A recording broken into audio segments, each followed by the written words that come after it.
بسم الله الرحمن الرحيم إذا جاء نصر الله والفتح ورأيت الناس يدخلون في دين الله أفواجا فسبح بحمد ربك واستغفر إنه كان توابا. محترم سامعینو، څنګه چې تاسو په علم کې دا چې الله تعالی موږ ته رالیږلي یو د دنیا ته د یو شي دپاره نه یې رالیږلي یو، نه دې لپاره رالیږلي یو چې ته یې ورسې دنیا وګټئ، اولاد پیدا کړئ، واده وکړئ یا بل شی وکړئ. مقصد دا ده چې الله موږ ته رالیږلي یو خپل عبادت ته، اور عبادت دا د څلورو لفظو جامعیت ده.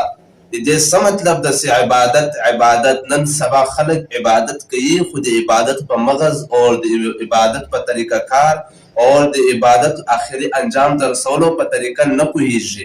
عبادت مطلب حج وکړي، ریاکاري وکړي، حج وکړي، حرامي پیسې ولګوي، حج وکړي یا لمونځ وکړي، دغسې بیا څه کوي؟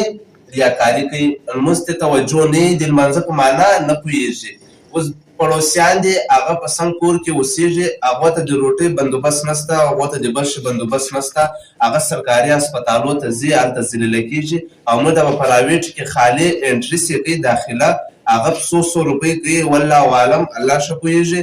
نو مسلمانانو 5 ارکان موږ ته خدای پاک رالیږلي دي.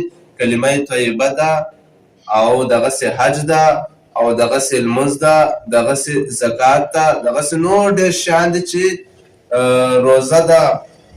دا 5 موږ ته بنیادي ارکان دي موږ ته رالیږلي، په دې موږ پوره وچلېږو. ځکه الله تعالی په بل ځای کې فرمایي ادخلوا فی السلم کافه، معنا یې دا ده چې په اسلام کې داخل سئ پوره. نو اوس که مثال یو سړی د هغه فرض کوي، سنت نه کوي، دا په اسلام کې سم نه ده داخل، او دی که دا سوچي دا خو سنت ده، نو دا په کفر کې راغی. نیکي ته په حقارت نظر وکتل، بیا سنت محمد عربي صلی الله علیه و آله وسلم په سنت یعنی سنت مؤکده دې ته په حقیر نظر کتل، دا کفر ده، ایمان څخه خلاصتوب ده.